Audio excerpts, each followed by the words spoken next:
Hare Krishna.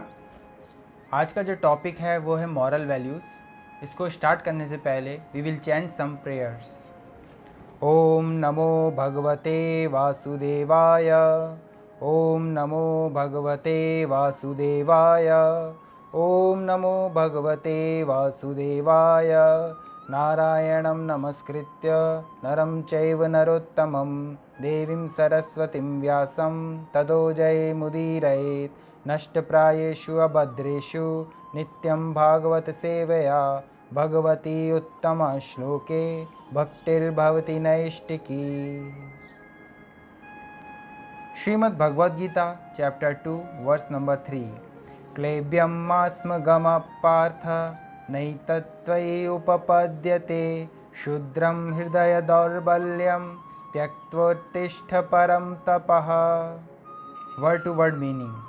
क्लेब्यम importance, ma do not, sma take it, gamah go in, partha O son of Pritha, na never, etat like this, tvai unto you, upapadyate is befitting, shudram very little, hridaya heart, daurbalyam weakness, tyaktva giving up, utthishta get up, param tapa O chastiser of enemies. Translation. O son of Pritha, do not yield to this degrading importance. It does not become you. Give up such petty weakness of heart and arise, O chastiser of enemy. Purport by Srila Prabhupada. Arjuna was addressed as the son of Pritha, who happened to be the sister of Krishna's father Vasudeva. Therefore, Arjuna had a blood relationship with Krishna.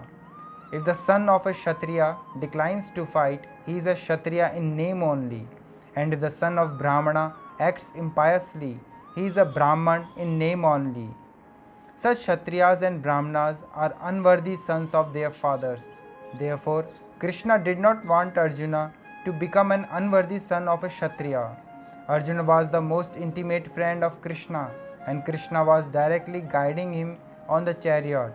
But in spite of all these credits, if Arjuna abandoned the battle, he would be committing an infamous act. Therefore, Krishna said that such an attitude did not fit his personality.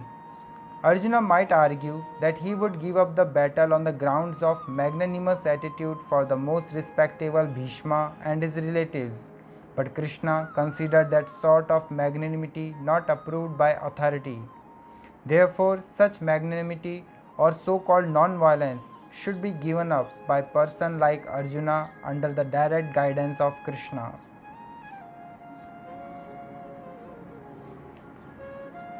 Srimad Bhagavad Gita chapter 2 verse number 4. Arjunuvacha katham bhishmam aham sankhye dronam cha madhusudana ishubhihi pratiyotsyami pujaravariSudana. Arjunuvacha, Arjuna said, Katham, how, Bhishmam, unto Bhishma, Aham, I, Sankhye, in the fight, Dronam, unto Drona, Cha, also, Madhusudana, O killer of Madhu, Ishubhihi, with arrows, Pratiyotsyami, shall counterattack, Pujarao, those who are worshipable, Arisudana, O killer of enemies. Translation. Arjuna said, O killer of Madhu, Krishna, how can I counterattack with arrows in battle men like Bhishma and Drona, who are worthy of my worship? Purport by Srila Prabhupada. Respectable superiors like Bhishma, the grandfather, and Dronacharya, the teacher, are always worshipable. Even if they attack, they should not be counterattacked. It is general etiquette that superiors are not to be offered even a verbal fight. Even if they are sometimes harsh in behavior, they should not be harshly treated. Then how is it possible for Arjuna to counterattack them? Would Krishna ever attack his own grandfather Ugrasena or his teacher Sandipani Muni? These are some of the arguments by Arjuna to Krishna. Om Jnanam Timrandasya Jnananjanashalakaya Chakshurunmilitam Yena Tasmai Shri Guruve Nama Namo Vishnupadaya Krishna Preshtaya Bhutale Srimate Bhakti Vedanta Swami Niti Namine नमस्ते सरस्वती देवे गौरवाणी प्रचारिणे निर्विशेषा शून्यवादी पाश्चात्य देशतारिणे। जय श्री कृष्ण चैतन्य प्रभु नित्यानंदा श्री अद्वैत गदाधरा श्रीवासादि गौर भक्त वृंदा। हरे कृष्ण कृष्ण कृष्ण हरे हरे, हरे राम राम राम हरे हरे। तो यहाँ पे पहले हम अर्जुन की परिस्थिति समझ लेते हैं। तो अर्जुन के सामने वो लोग युद्ध के लिए तैयार खड़े थे। भीष्मा जो उनके रिस्पेक्टेबल थे, भीष्मा, द्रोणा, कृपाचार्य जो उनके टीचर्स थे, उनके रिलेटिव्स थे, और यहाँ पे वो सब तैयार बैठे थे अर्जुन पे वार करने के लिए। तो जो युद्ध के मैदान में अर्जुन खड़ा था और वहाँ पे सामने उसके जो एक तरह से जो रिलेटिव्स थे वही उससे युद्ध करने के लिए तैयार खड़े थे। और ऐसी परिस्थिति में वो भी युद्ध करने के लिए आ गया था, और मैदान में आने के बाद वो बोल रहा था कि अब मैं ये युद्ध नहीं करना चाहता, क्योंकि ये सब तो मेरे रिलेटिव्स ही हैं, मैं इनको मारना नहीं चाहता।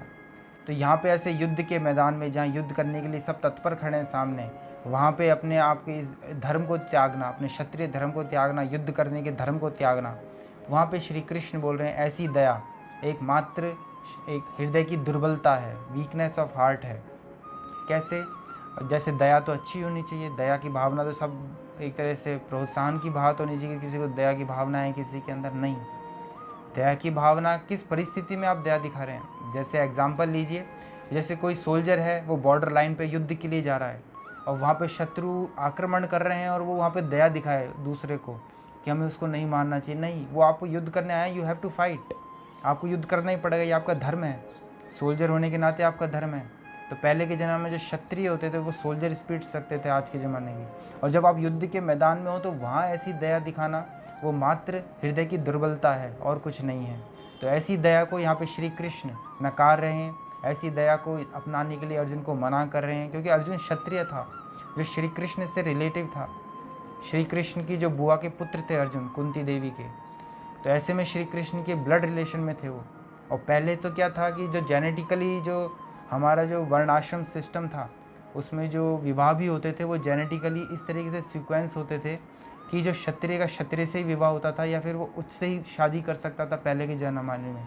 तो आज हम जानते हैं कि जीन्स आते हैं, हर तरह के जीन्स होते हैं और जीन्स से ही बच्चों पर प्रभाव पड़ता है।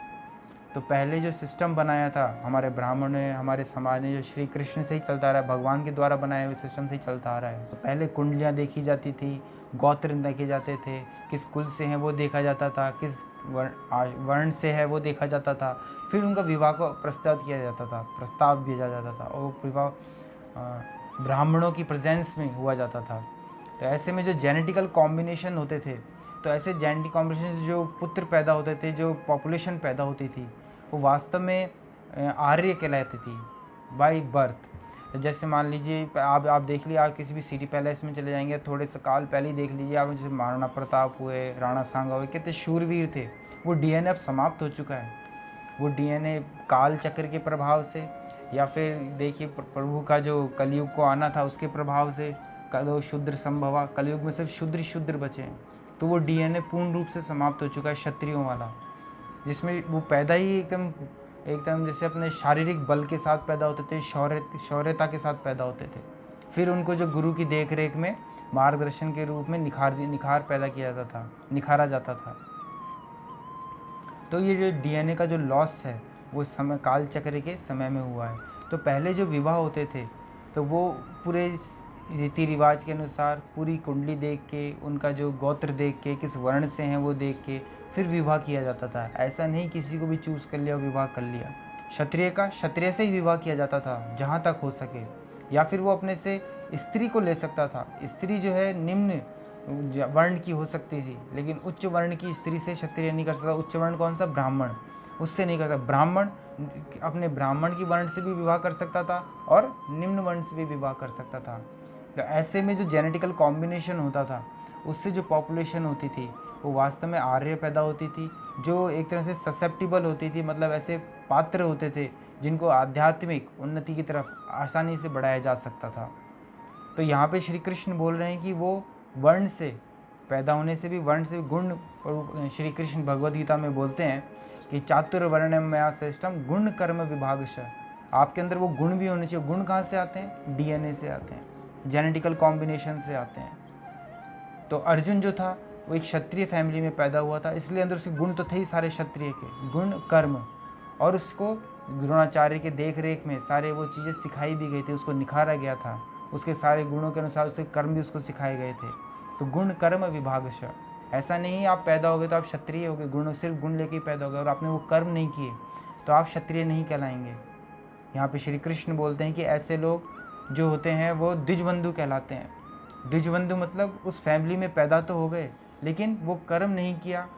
हो सकता है वो पूरी तरह से फेवरेबल एनवायरनमेंट उनको मिलता है लेकिन उस फेवरेबल एनवायरनमेंट का उन्होंने फ़ायदा नहीं उठाया और आगे वो कर्म नहीं करे अपने वर्ण के अनुसार, तो वो द्विजबंधु कहलाते हैं, वास्तव में ब्राह्मण या क्षत्रिय नहीं कहलाते।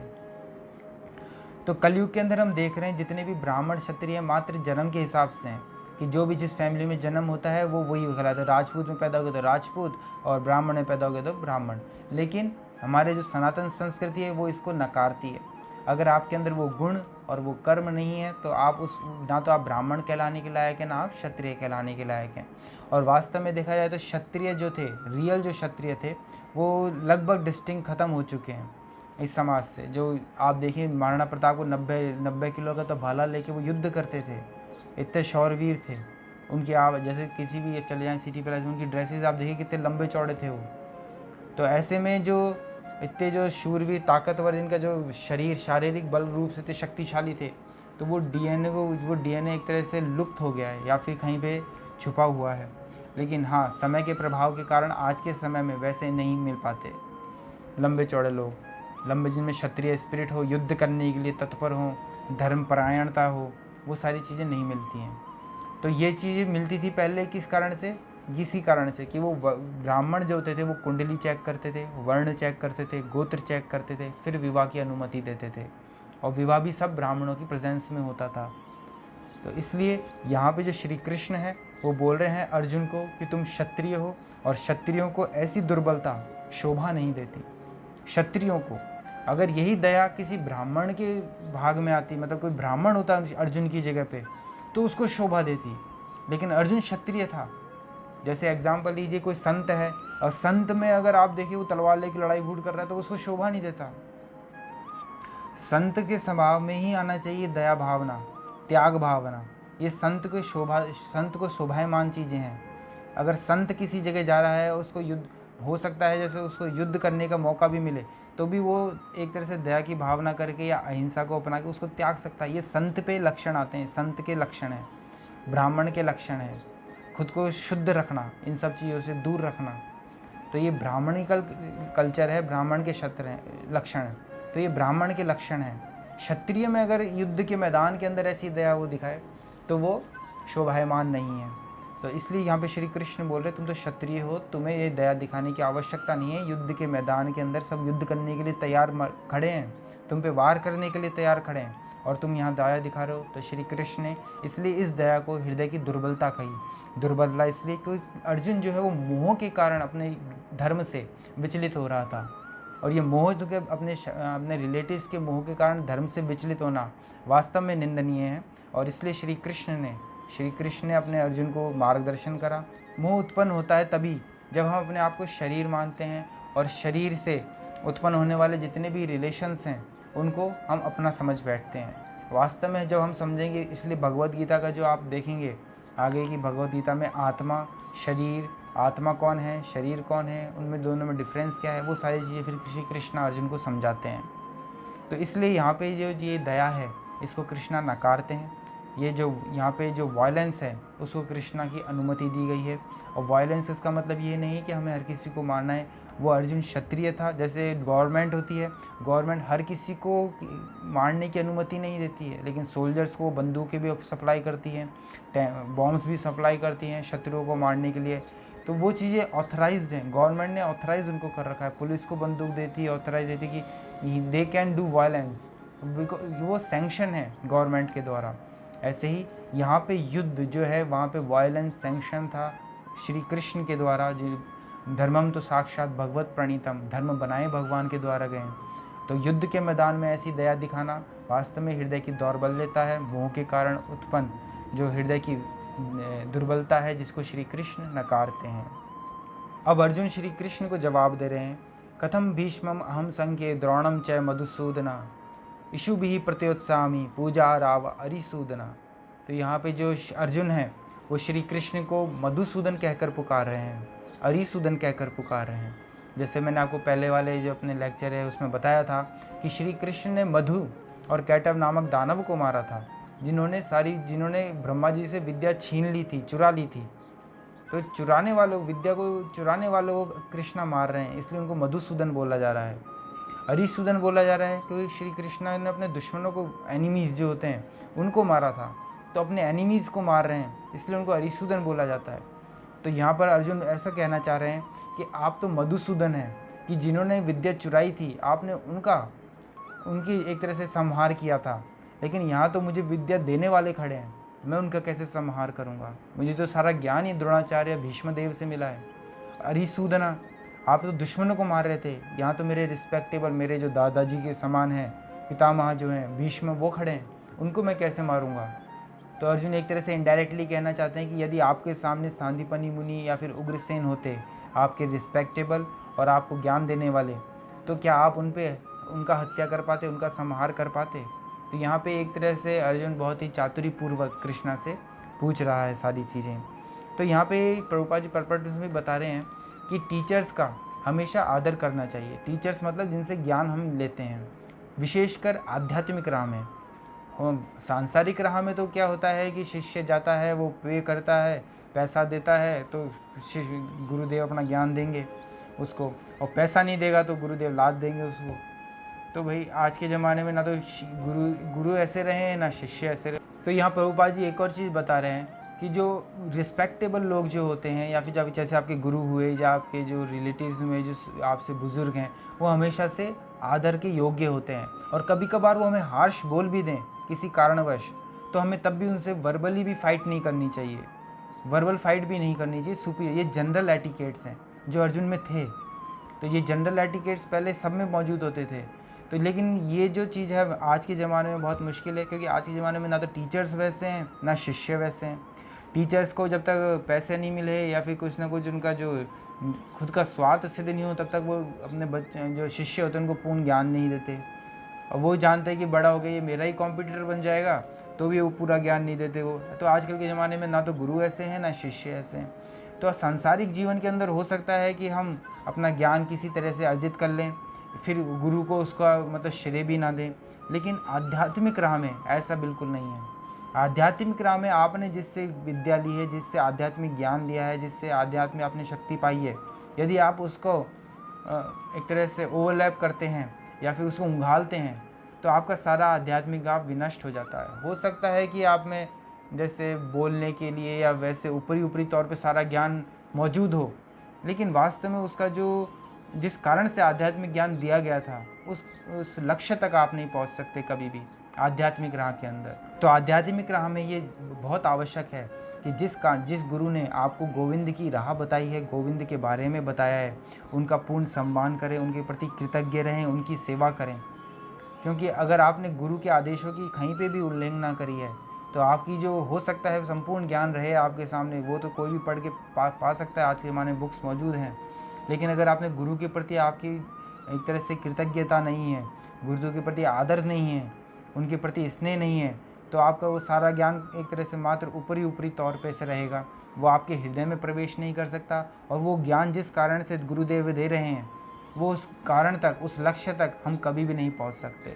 तो आध्यात्मिक राह में गुरु का सम्मान करना, हल हार में, भले ही गुरु कभी कभार हार्श हो जाता है, वो हमें वो चीज़ें नहीं देता जो हम चाहते हैं। कभी कभार किसी को पद चाहिए होता है, प्रतिष्ठा चाहिए होती है, गुरुदेव नहीं देते, उनको पता है ये पद प्रतिष्ठा जो है, ये जो आध्यात्मिक राह में सबसे बड़ी अड़चने हैं, तो वो अपने शिष्य को बचा के रखता है इन सब चीज़ों से। लेकिन शिष्य समझते हैं कि हम तो भैया पूरे एलिजिबल हैं गुरु बनने के, हमें हमारे गुरुदेव नहीं बनाया, हमें गुरुदेव ने ये वो कमांडर नहीं बनाया, वो नहीं बनाया, इतने सारे पद बनाए प्रभुपाद जी ने, सन्यासी नहीं बनाया। तो हम समझ रहे हैं अपने आप को, लेकिन गुरुदेव हमें नहीं दे रहे हैं, तो वो हमसे ज़्यादा एक्सपीरियंसड हैं आध्यात्मिक राह में, वो श्री कृष्ण के नज़दीक हैं, उनको पता है उनके शिष्य के लिए क्या सही है क्या गलत है। तो वो हमें जब मना कर रहे हैं किसी चीज़ के लिए, तो हमें नहीं करनी चाहिए, हम भले वो हमें हार्श लगे। जब हमें गुरुदेव मना करेंगे गुरु नहीं बनो, जीबीसी बनाओ, तो हमें जीबीसी बनानी चाहिए। तो हमें गुरु की उल्लेखना करके अगर आप कर रहे हैं, हो सकता है सारा ज्ञान मिल जाएगा आपको, हो सकता है आप सारी व्याख्या कर देंगे इन सब चीज़ों की, लेकिन जिस कारण से ये सारी व्याख्या दी गई है उस कारण तक आप नहीं पहुंच पाएंगे। इसलिए आध्यात्मिक राह में गुरु से वर्बल फाइट करना, मानसिक फाइट करना या किसी भी तरह से गुरु की अवहेलना करना अपने ही राह को, अपनी ही आध्यात्मिक राह को नुकसान पहुंचाने के समान है। सांसारिक तौर में तो ये सब चलता रहता है, सांसारिक में इन चीज़ों से कोई परवाह ही नहीं पड़ता, क्योंकि सांसारिक में तो जो आगे वही गुरु, चाहे वो छोटा हो चाहे बड़ा हो। लेकिन आध्यात्मिक राह में इन सब चीज़ों की बहुत महत्वता है। इसलिए प्रभुपाद जी यहाँ बताते हैं कि बड़े अगर सुपीरियर्स, यहाँ पे तो भीष्म पितामह जैसे द्रोणाचार्य इतने रिस्पेक्टेबल लोग थे अर्जुन के सामने, तो वो कैसे युद्ध कर सके, वो कैसे उन पे, यहाँ पे वर्बल फाइट तक के लिए मना हो रही है, वहाँ पे तीर चलाने के लिए बोला जा रहा है। तो इसलिए एक तरह से अर्जुन जो है पूर्ण रूप से कंफ्यूज हो गए थे। तो आगे हम देखेंगे ऐसी परिस्थिति में वो श्री कृष्ण की शरण में गए और उनसे प्रार्थना करी थी कि आप ही अब मेरा मार्गदर्शन करिए। तो आगे हम इस श्लोकों में देखेंगे। तो आज का हम देखेंगे लिव गीता मैसेज। तो सबसे पहले आध्यात्मिक ज्ञान को प्राप्त करने वालों के लिए कुछ मॉरल वैल्यूज़ होने चाहिए, कुछ मॉरल कंडक्ट्स यहाँ पे बताए गए हैं। तो पहला तो यही है कि हमें अपने जो गुरुदेव होते हैं या हमारे जो सीनियर्स होते हैं उनसे कभी भी वर्बल फाइट ना करें। प्रश्न करना अलग चीज़ होती है और वर्बल फाइट करना अलग चीज़ होती है। आपको कुछ चीज़ समझ में नहीं आ रही है, कुछ चीज़ आपको कन्फ्यूज़न हो रहा है किसी चीज़ में, तो आप वो पूछ सकते हैं उनसे, जाके बाहर जाके पूछ सकते हैं या फिर वहाँ पे भी पूछ सकते हैं। लेकिन वर्बली बहस करना नहीं है, तो मैं सही हूँ आप गलत हो, मैं तो हर हाल में सही हूँ, देखो वो फलाना ढीम का वो श्लोक लेके आ रहे हैं, वो लेके आ रहे हैं, और वर्बल फाइट में लग गए। तो इससे ना तो आपका कुछ भला होने वाला है और हो सकता है, हाँ हो सकता है आपका नुकसान अवश्य हो जाए। भला कुछ नहीं होगा, नुकसान अवश्य हो सकता है आपका। तो ऐसी वर्बल फाइट से बचना चाहिए अपने सीनियर से, अपने गुरुदेवों से। तो ये कुछ मॉरल कंडक्ट्स हैं जो सब में, जो आध्यात्मिक राह में आगे बढ़ना चाहते हैं उनमें होने ही होने चाहिए। तो बेसिक्स मॉरल कंडक्ट्स हैं। आगे वायलेंस एंड नॉन वायलेंस। कुछ लोग बोलते हैं कि अहिंसा परमो धर्म। हाँ, ये बहुत सही बात है, अहिंसा परमो धर्म। जो आध्यात्मिक राह में आगे बढ़ रहे हैं, जो ब्राह्मणिकल कल्चर अपना रहे हैं, उनके लिए अहिंसा होना परम आवश्यक है।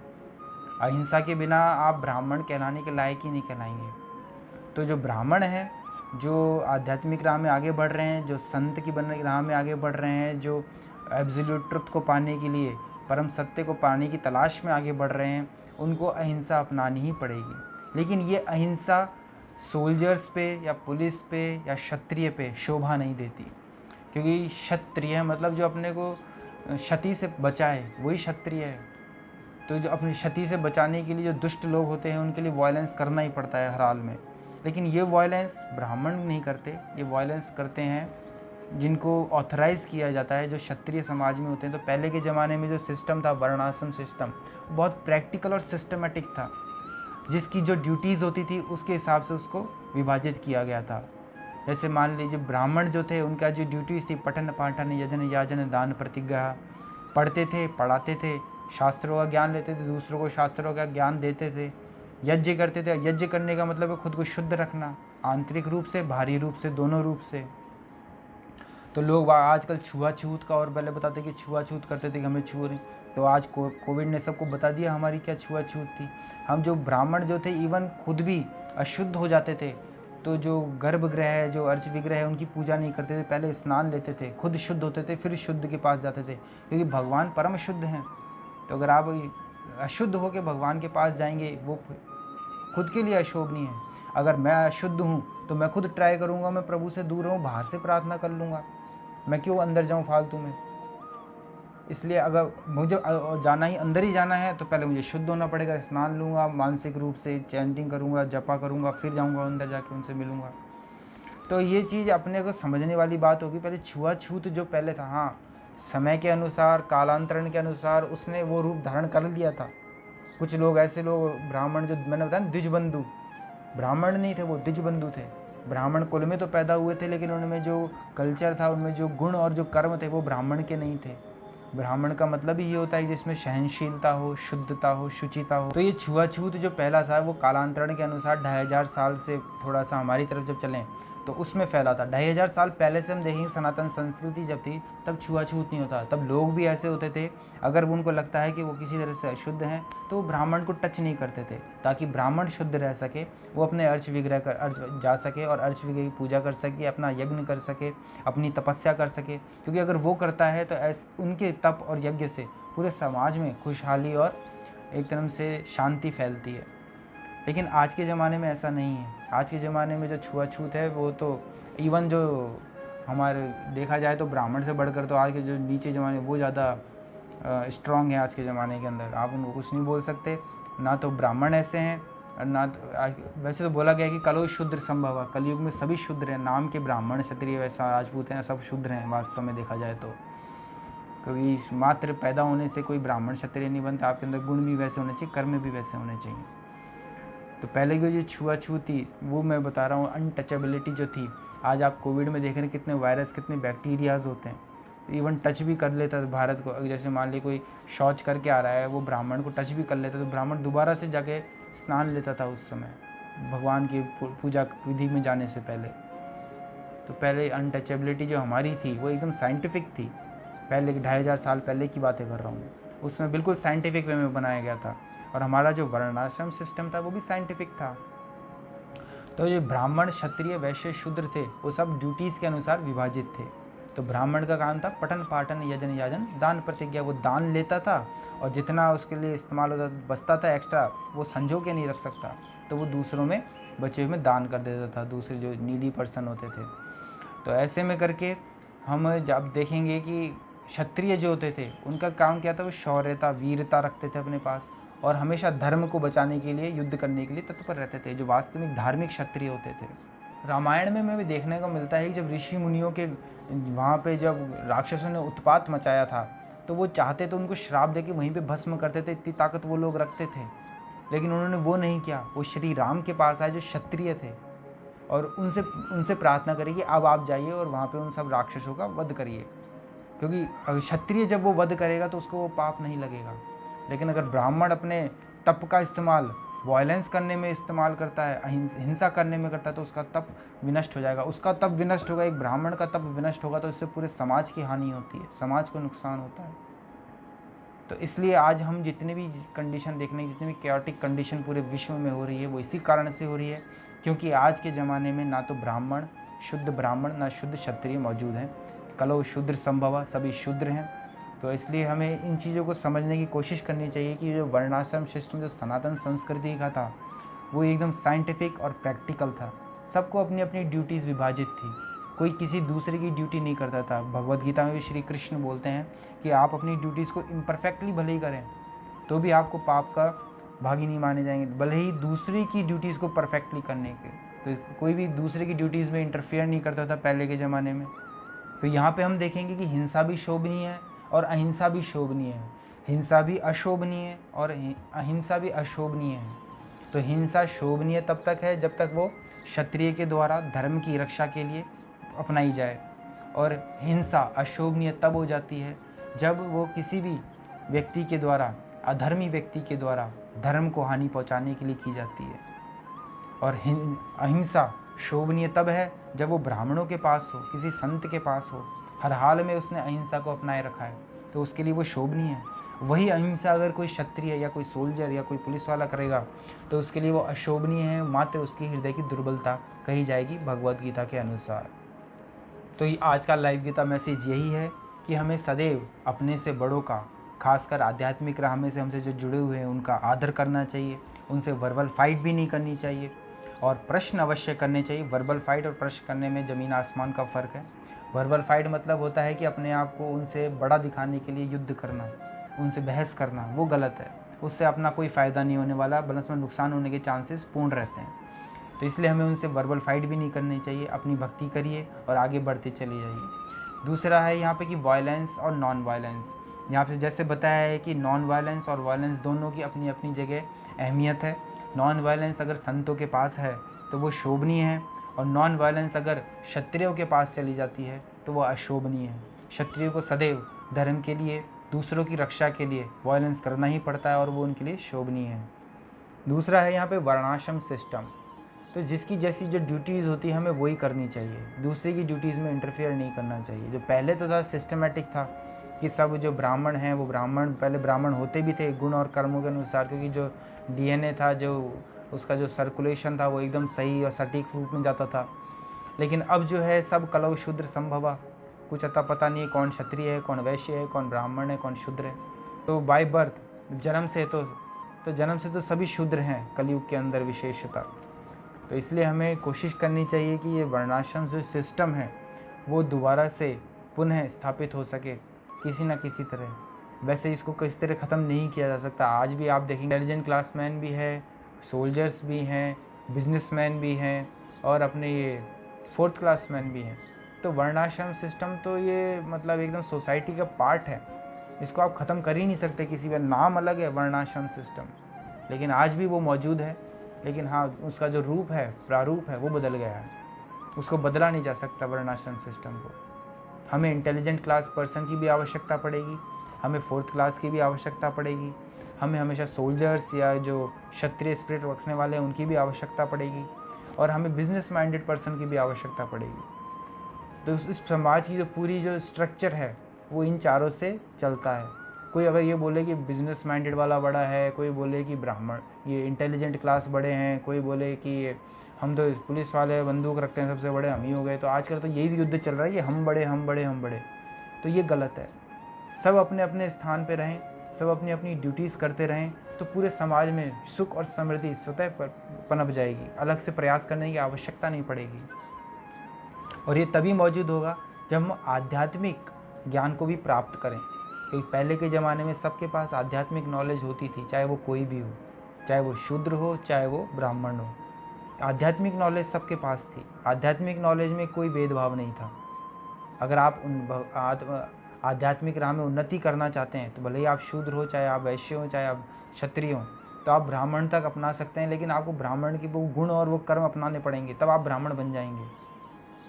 ऐसा नहीं है कि मैं शूद्र हूँ और ये मैंने ये जनेऊ पहन लिया और ये पहन लिया मैं ब्राह्मण बन गया, ऐसे ब्राह्मण नहीं बना जाता।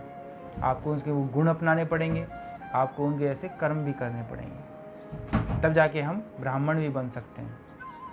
लेकिन जब तक हम वो सारी चीज़ें नहीं अपनाते तो हमें अपने अपने स्थान पे रहते हुए अपनी अपनी ड्यूटीज़ करनी चाहिए, जिस कारण से पूरे समाज में एक कॉपरेट जो भावना है वो रहती है।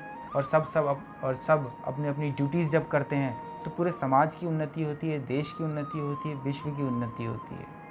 तो ये वर्णाश्रम सिस्टम जो है श्री कृष्ण ने भगवद गीता में बताया है, उन्हीं के द्वारा बनाया गया है। तो इसमें कोई भी इम्प्रैक्टिकल चीज़ नहीं है, एकदम प्रैक्टिकल बताया गया है।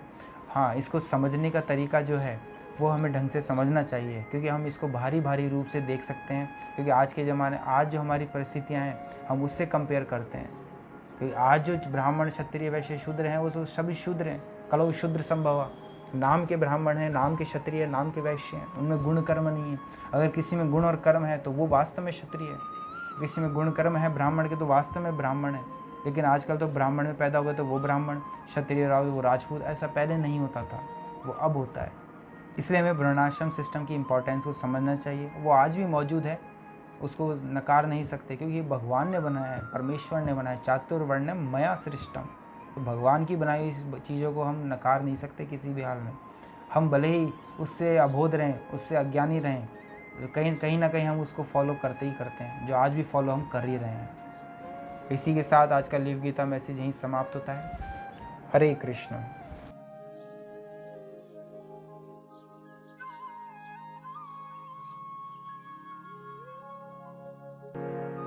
नमः ॐ विष्णुपदाय कृष्णप्रेष्ठाय भूतले श्रीमते भक्ति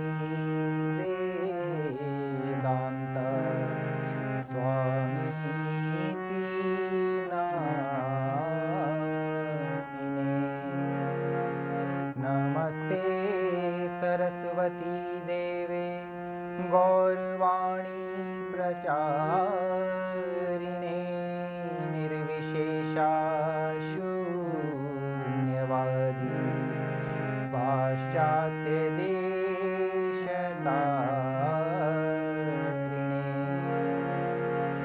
जय श्री कृष्ण चैतन्य प्रभु नित्यानंदा श्री अद्वैत गदाधर श्रीवासादि गौर भक्तवृंदा हरे कृष्णा कृष्ण कृष्ण हरे हरे हरे रामा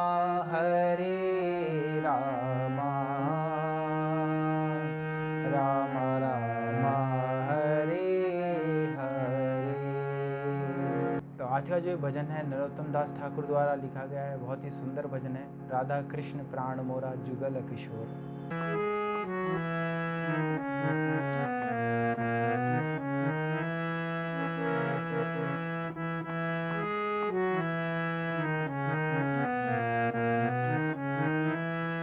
राधा कृष्ण प्राण मोरा जुगल किशोर।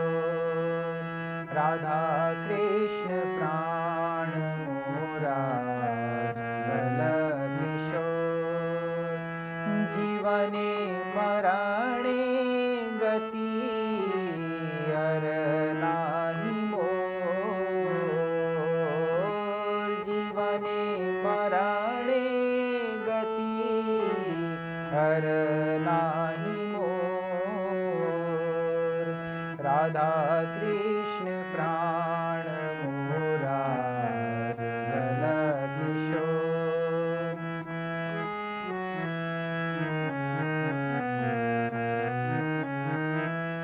कालिंदेरी कुले केली कदंबे रवना। कालिंदेरी कुले केली कदंबे रवना। रतन वेदीरा ऊपर वो सब दूजना हो। रतन वेदीरा ऊपर वो सब दूजना। राधा कृष्ण प्राण मोरा जुगल किशोर। राधा कृष्ण प्राण मोरा जुगल किशोर।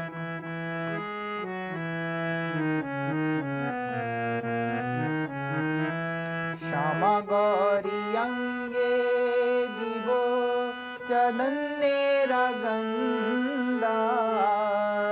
श्यामा गौरी अंगे दिवो चंदने रगंदा।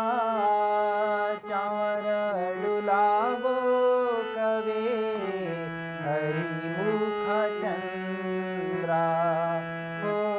चावर डुलावो कवे हरि मुख चंद्रा। राधा कृष्ण प्राण मोरा जुगल किशोर। राधा कृष्ण प्राण मोरा जुगल किशोर।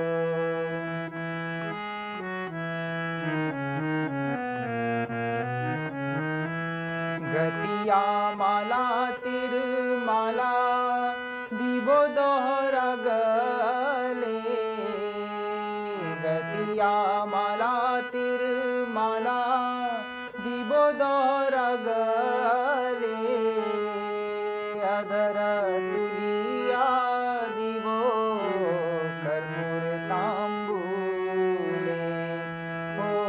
अधर तुलिया दिवो कर्पूर तांबूले। राधा कृष्ण प्राण मोरा जुगल किशोर हो। जीवने मरणे गति अर नाही मोर।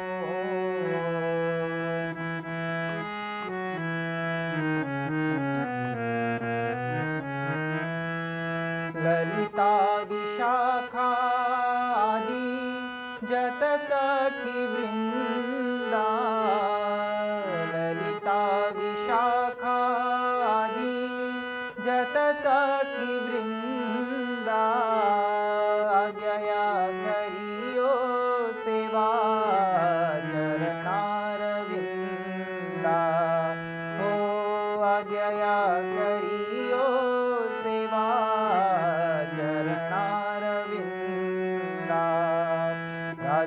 कृष्ण प्राण मोरा जुगल किशोर हो जीवने मरणे गति अर नाही मोर जीवने मरणे गति अर नाही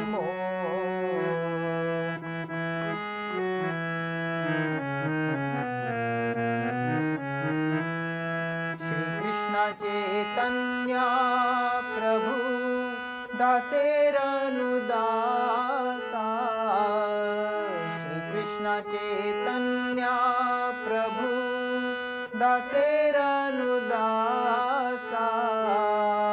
सेवा विलासा करे नरोत्तम दासा हो सेवा विलासा करे नरोत्तम दासा राधा कृष्ण प्राण मोरा जुगल किशोर हो जीवने मरणे गति अर नाही जीवने मरणे गति अर नाही राधा कृष्ण प्राण मोरा Jugal Kishore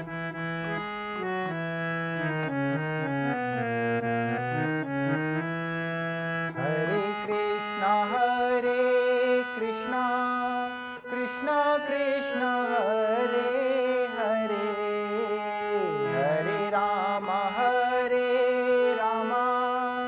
Ram Ram Hare Hare Hare Krishna Krishna Krishna Hare Hare Hare Ram Ram Hare Hare Hare Krishna Krishna Hare Hare Hare Ram Ram Ram Hare Hare Hare Krishna Krishna Krishna Hare Hare Hare Ram Ram Ram Hare Hare Hare Krishna Krishna Krishna Hare Hare Hare Ram Ram Ram Hare Hare Hare Krishna Krishna Hare Hare Hare Ram Ram Ram Hare Hare Hare Krishna Krishna Hare Hare Hare Ram Ram Hare Hare Hare Krishna Krishna Hare Hare Hare Ram Ram Hare Hare Hare Krishna Krishna Hare Hare Hare Ram Ram Hare Hare The divine couple Shri Shri Radha Krishna is my life and soul. In life or death, I have no other refuge but them. In a forest of small kadam trees on the bank of the Yamuna, I will seat the divine couple on a throne made of brilliant jewels.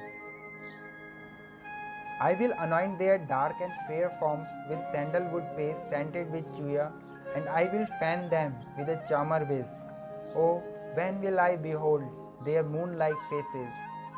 After stringing together garlands of malati flowers, I will place them around their necks, and I will offer tambul scented with camphor to their lotus mouths. With the permission of all the Sakhis, headed by Lalita and Vishakha, I will serve the lotus feet of Radha and Krishna. Narottam Das, the servant of Sri Krishna Chaitanya Prabhu, longs for this service to the divine couple. Hare Krishna.